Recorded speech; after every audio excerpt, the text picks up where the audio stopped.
यहाँ सबसे पहले जाएंगे हम अपना सिमेटिक मैनेजर के अंदर।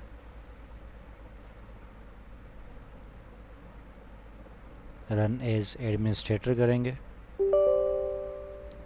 यहाँ से जाने के बाद यस करेंगे।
अगर यहाँ पर आपने अपना मौजूदा कोई जो है प्रोजेक्ट अगर आपने दोबारा एडिट करना है तो इसको कट कर दें।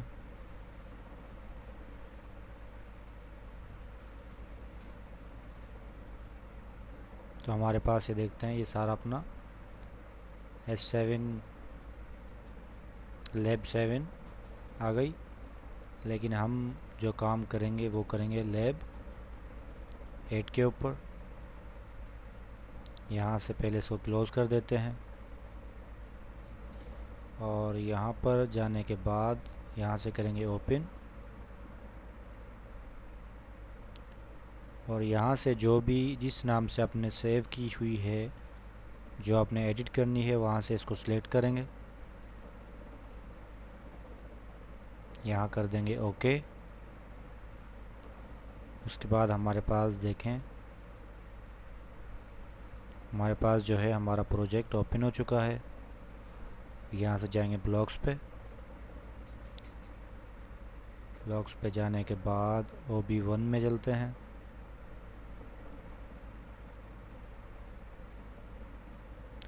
OB1 जैसे ही ओपन होगा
यहाँ पे हमें दोनों ब्लॉक्स की अभी ज़रूरत है क्योंकि हम दो जो हैं एनालॉग इनपुट्स ले रहे हैं। एक जो है हम ले रहे हैं सेट पॉइंट के लिए और दूसरा ले रहे हैं प्रोसेस वेरिएबल के लिए। और इसको हम अब अपना टेम्परेचर कंट्रोल के ब्लॉक में इसको इंसर्ट करेंगे। यहाँ से चलते हैं OB35 के अंदर। ये हमारा जो है स्टेप कंट्रोल का है।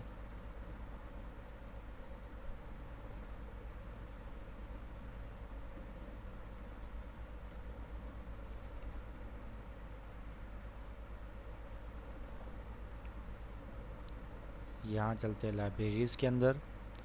लाइब्रेरीज़ के अंदर जाने के बाद चलते हैं स्टैंडर्ड लाइब्रेरीज़ के अंदर और यहाँ से चलते हैं PID कंट्रोल ब्लॉक के अंदर।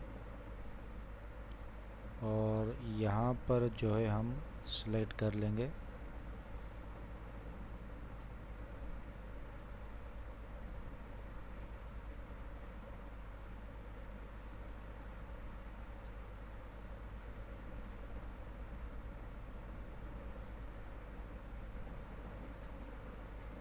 यहाँ सेलेक्ट करेंगे टेम्परेचर कंट्रोल,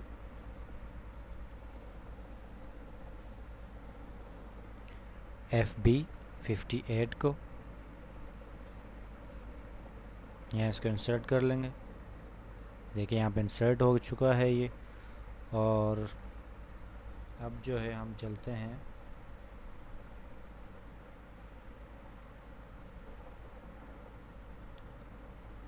सेट पॉइंट के लिए। जो हमने आउटपुट ली है उसको हम यहाँ इंसर्ट करेंगे। सेट पॉइंट के लिए देख लेते हैं हमने कौन से मेमोरी जो है ली हुई है।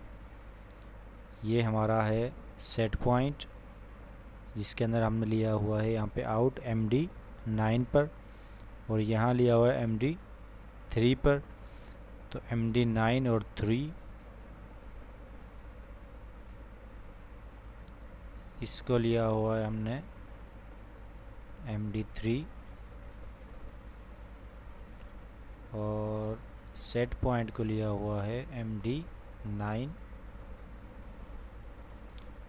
इसके लिए जो है हम एक DB जनरेट करवाते हैं। चलते हैं मेन प्रोग्राम में। यहाँ ये जो DB है इसको कर देते हैं डिलीट।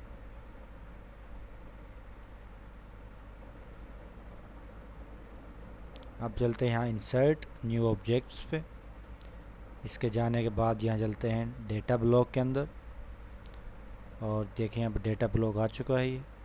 और यहाँ से कर देते हैं इंस्टेंस DB, और यहाँ से कर देते हैं FB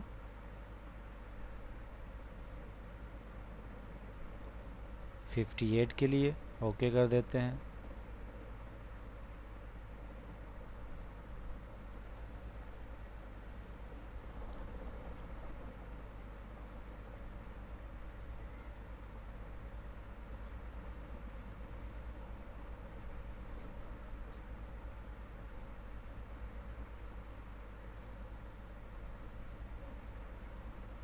और यहाँ चलते हैं इसकी DB के अंदर। इंस्टेंस DB जो हमने ली है अपने उसके लिए,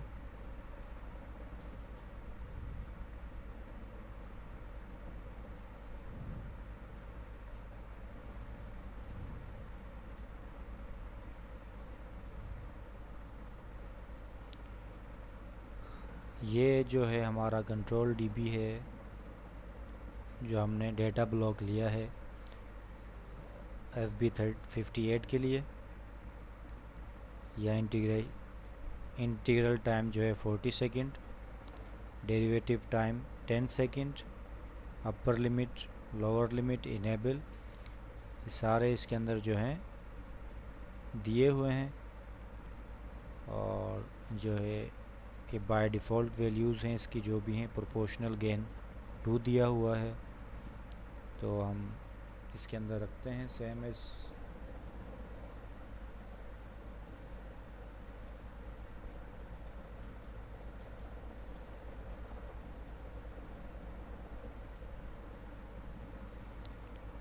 मैन ऑन के लिए दे देते हैं हम यहाँ पर M1.2,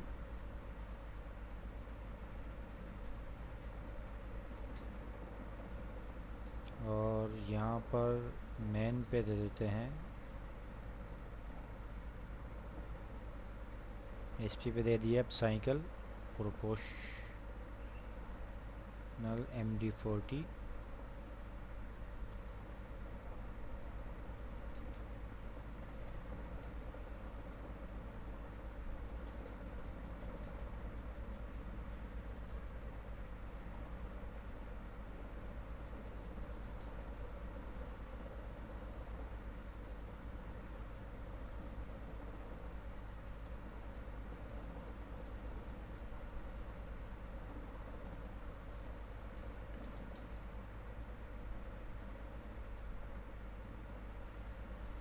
यहाँ कर देते हैं इसको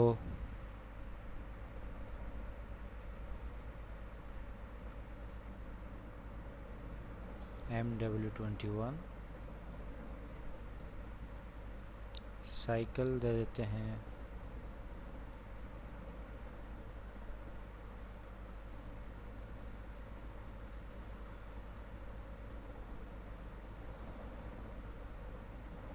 साइकिल के लिए दिया हुआ है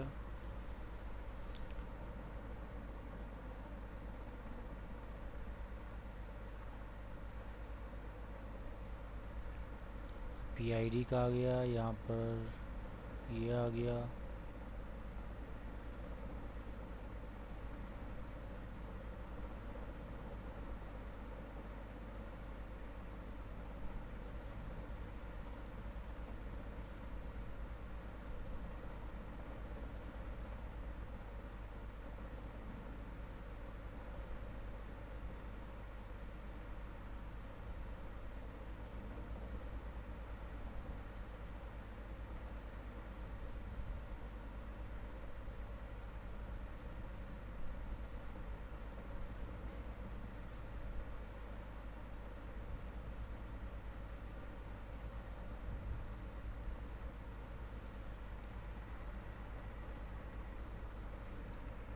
यहाँ साइकिल दे देते हैं इसको MD23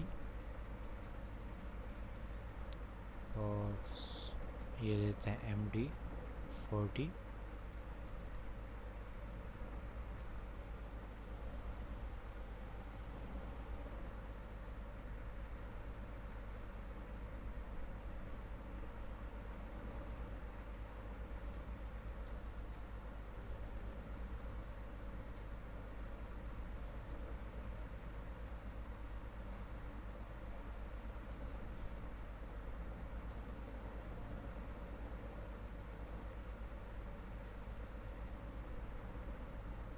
यहाँ ले लेते हैं MD31 और यहाँ ले लेते हैं MD35।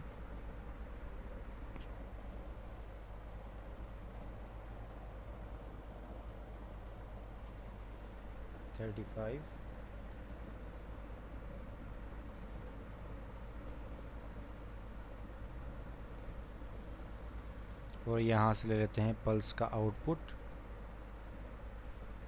Q1.0 और यहाँ रख देते हैं DB1।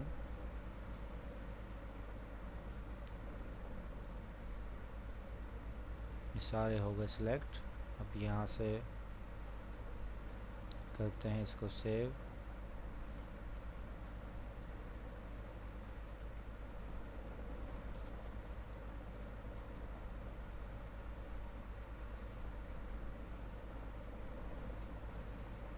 OB1 को भी करते हैं सेव।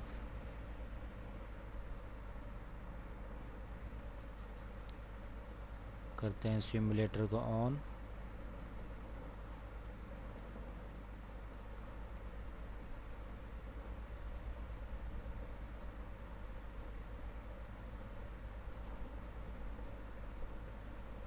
यहाँ से करते हैं सिलेक्ट PLC MPI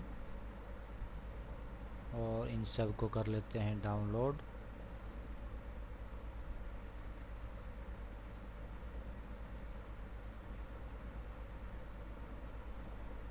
चलते हैं OB1 के अंदर। यहाँ से कर देते हैं इसको सिलेक्ट।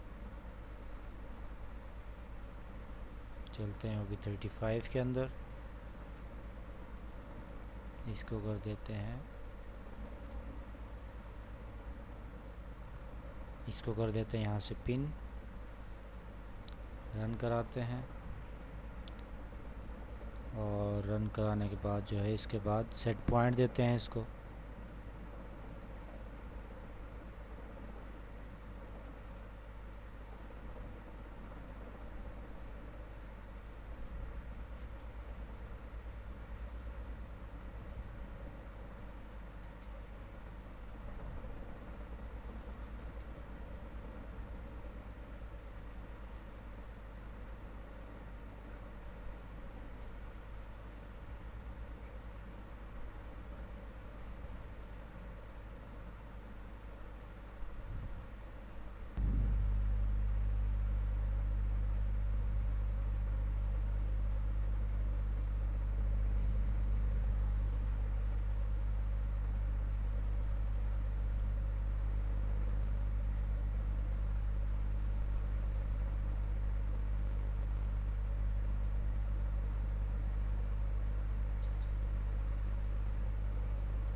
यहाँ हम साइकिल को दे देते हैं टाइम 1 मिली सेकेंड का।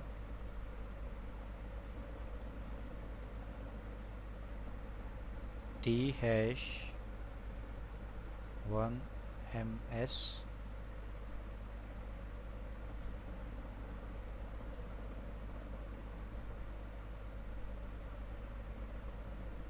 यहाँ पे सिलेक्ट, यहाँ पे मोड हैं सिलेक्ट के 3 मोड, यहाँ से देख सकते हैं।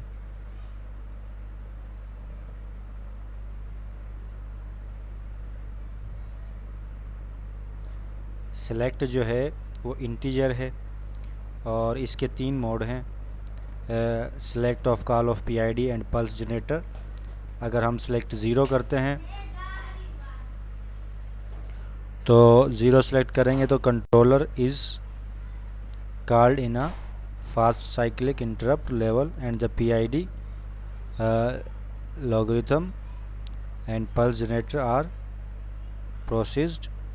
सेलेक्ट 1, इसके सेलेक्ट 1 में क्या होगा, ओनली पीआईडी, और सेलेक्ट 2 में क्या होगा, cyclic interrupt level only pulse generator is processed, और सेलेक्ट 3 से होगा control is called in a slow cyclic interrupt and only the PID logarithm is processed. जो हमारे पास ये सब जो है सिलेक्ट कर सकते हैं। यहाँ पे इसका साइक्लिक रेल आ रहा है और साइक्लिक पी, ये सारे इसकी जो हैं ये हमारे पास टी कंट्रोल टेम्परेचर कंट्रोलर है और इसकी ये पिन है और ये सारी पिन की जो है कॉन्फ़िगरेशन है। देखें जैसे प्रोसेस वेरिएबल इन है हमारे पास, रियल इनपुट है प्रोसेस वेरिएबल, और इसके बाद ये सारा प्रोसेस वेरिएबल और ये सारी जो है यहाँ पे हमारे पास इसकी कॉन्फ़िगरेशन हमारे पास मौजूद हैं। और इसके अलावा जो है इसकी हम डीबी देख लेते हैं। इसकी डीबी के अंदर कंट्रोलर सैम्पलिंग टाइम, इसको कंट्रोल करा सकते हैं, जितना आपने सैम्पलिंग टाइम देना है वो भी दे सकते हैं या इसको बाय डिफ़ॉल्ट रखें, आपकी मर्ज़ी है। और यहाँ से इसको इनिशियलाइज इंटीग्रल एक्शन करें और यहाँ से गेन चेंज कर सकते हैं, इंटीग्रल टाइम भी चेंज कर सकते हैं, और डेरिवेटिव टाइम भी चेंज कर सकते हैं। और यहाँ से मैनिपुलेटेड वेरिएबल, जो आउटपुट पे हम मैनिपुलेटेड वेरिएबल ले रहे हैं उसकी जो लिमिट होती है वो 0 से 100 होती है बाय डिफ़ॉल्ट, लेकिन हम यहाँ पर अपनी रिक्वायरमेंट के हिसाब से 40 to 70 मैंने ली है, आप कुछ भी ले सकते हैं। तो इसके हिसाब से ये हम इन्हें लिमिट लिए, जो मेरा मैनिपुलेटेड आउटपुट जो आएगा यानी सेट पॉइंट से हो, सेट पॉइंट और प्रोसेस वेरिएबल से जो मेरा आउटपुट आएगा मैनिपुलेटेड आउटपुट, वो मेरा 40 to 70 लिमिट के दरमियान ही आएगा, इसके अलावा जो है नहीं आएगा। और इसके बाद जो है पल्स जनरेटर जो है उसको आप इनेबल करा सकते हैं और यहाँ से जो है टाइम भी सेट कर सकते हैं, सैम्पलिंग टाइम जैसे दिया हुआ है, और इसके अलावा इसका पीरियड जो है वो चेंज कर सकते हैं जैसा भी चाहें। और ये होगी इसकी डीबी। और यहाँ पर चलते हैं हम इसके अंदर, यहाँ पे देख लेते हैं। आज हम जो है प्रैक्टिकल कर रहे थे अपना प्रैक्टिकल 10, उसके अंदर जो है हमने टेम्परेचर कंट्रोल करवाना था पीआईडी और पल्स जनरेटर। FB58 के लिए 58 ब्लॉक इस्तेमाल करके हमने कंटिन्यूस टेम्परेचर कंट्रोल करवाना था, और जिससे हमने सारी चीज़ें इस पर की हैं। इसके अंदर मेन चीज़ जो थी वो सिर्फ इसकी साइकिल टाइम था, और इसके बाद साइकिल पी का टाइम था जो था हमारे पास। इसकी वजह से बहुत सारी प्रॉब्लम्स आ रही थी, लेकिन जो है अगर हम साइकिल टाइम अगर हम दे दें इसको, साइकिल टाइम हम दे दें इसको 1.00 E-001, यानी कि ये हमारे पास बन जाएगा 0.1 सेकंड का टाइम बन जाएगा जब हम साइकिल को दे रहे हैं। इसके यहाँ पे दे रहे हैं हम 1.000 E-002। ये साइकिल इसको दे रहे हैं हम साइकिल P को टाइम दे रहे हैं, जिसकी वजह से हमारी ये पल्सेस आ रही हैं। ये यहाँ पे हमारा देखें ये प्रोसेस वेरिएबल चल रहा है और यहाँ पे ये पल्स दे रहा है। यहाँ पे ये चलेगा, यहाँ पे ये पल्स देगा। तो हमारे पास इसके अंदर जो है इस सेलेक्ट की वैल्यू अगर ज़ीरो है, अगर यहाँ सेलेक्ट की वैल्यू हमारे पास ज़ीरो है तो हमारे दोनों PID और पल्स जनरेटर दोनों काम करेंगे। इसकी 4 वैल्यूज़ होती हैं, 0, 1, 2, 3। उसके ऊपर ये मुख्तलिफ जैसे सेलेक्ट करते रहेंगे वैसे वैसे इसकी काम जो है वो मुख्तलिफ होता रहेगा। और जो है हमारे पास ये सारा जो है सिलेक्ट होता रहेगा और उसके मुताबिक ये काम करता रहेगा। सेलेक्ट की वैल्यू यहाँ से सिलेक्ट करेंगे, ये 0 सेलेक्ट हुई है, यहाँ से 1 कर देंगे, 2 कर देंगे, 3 कर देंगे और यहाँ से जो है हमारे पास ये कंट्रोल होता रहेगा। यहाँ से हमने MD इसका टाइम दे दिया साइकिल का और इसका, और ये हमारे सेट पॉइंट्स लिए हुए हमने। इसकी जो है MW इसलिए लिया हुआ है हमने ताकि हम इसको स्लाइडर पे इस्तेमाल कर सकें, क्योंकि स्लाइडर जो है वो एनालॉग डायरेक्ट एनालॉग इनपुट को एक्सेप्ट नहीं करता। इसलिए हम यहाँ पे MW लगाते हैं ताकि जो है हमारे पास वहाँ पे स्लाइडर हमारा रियल टाइम के अंदर वर्क कर सके। इसलिए हम यहाँ पे मेमोरी इसको देते हैं।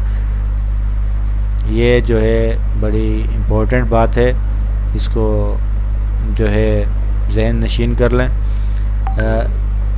कि हम जो है सिर्फ हम जो है यहाँ पर मेमोरी ही जो है हम अपने स्लाइडर को दे सकते हैं। यहाँ पर अगर हम एनालॉग इनपुट जैसे PIW कुछ PIW 752 PIW 754 अगर वो ले लेते हैं तो हमारा वो रियल टाइम में वर्क नहीं करता, जिसकी वजह से हमारे स्लाइडर भी काम नहीं करते। इसके अंदर जो है जो क्योंकि इसी वीडियो के 2 हिस्से हैं तो दरमियान में वीडियो में जो है रिकॉर्ड नहीं कर पाया, लेकिन आपको इसकी सारी एड्रेसिंग यहाँ पर नज़र जैसे कि आप देख सकते हैं सारी एड्रेसिंग यहाँ पे हुई हुई है। और जो है इसकी DB के अंदर जो है चेंजिंग भी कर सकते हैं अगर किसी को करनी है तो। यहाँ पर देख लेते हैं DB के अंदर, DB में गए यहाँ पे देखें एक्टिव आयोस जो भी सिलेक्ट करना चाहें, PID पैरामीटर्स, ये PID कंट्रोलर जो ब्लॉक था अपना उसी के सारे कन्फिग्रेशंस वगैरह हैं। यहाँ से कुछ भी आप इंटीग्रल टाइम, डेरिवेटिव टाइम जो भी आप सिलेक्ट करना चाहें कर सकते हैं, गेन को चेंज कर सकते हैं। यहाँ पे मैनिपुलेटेड वैल्यू जो है उसकी अपर लिमिट और लोअर लिमिट कर सकते हैं। यहाँ से 0 से लेके जैसे 100 है, यहाँ से आप 40 से लेके 70 भी कर सकते हैं, 40 से लेके 50 कर सकते हैं, 50 से लेके 70 कर सकते हैं, 90 से लेके 100 कर सकते हैं। जिस रेंज में आपको टेम्परेचर चाहिए, मैनिपुलेटेड वैल्यू चाहिए, उस रेंज के अंदर आप इसको सिलेक्ट कर सकते हैं यहाँ से। और ये जो है पल्स जनरेटर जो है उसका टाइम है, कितनी पल्स जनरेट होनी चाहिए, किस टाइम में होनी चाहिए, सैम्पलिंग टाइम क्या होना चाहिए, पीरियड क्या होना चाहिए और मिनिमम पल्स ब्रेक टाइम जो है वो कितना होना चाहिए। यहाँ पे हम इस DB के अंदर जो है सिलेक्ट कर सकते हैं। यहाँ पर कंट्रोलर सैम्पलिंग टाइम जो है 0.1 सेकंड लिया हुआ है और यहाँ पर डेड बैंडविड्थ जो है वो हमने ली हुई है, डेड बैंडविड्थ, तो वो भी हमने यहाँ पर जो है बना ली है। ये हमारे पास जो है सेमेटिक का जो प्रोग्राम है हमारे पास वो यहाँ पर एंड हुआ। और अब जो है हम अपनी HMI की तरफ काम करेंगे और इंशाल्लाह इसकी वीडियो जल्द ही आएगी। HMI की लैब 10 HMI की वीडियो जल्द ही आएगी।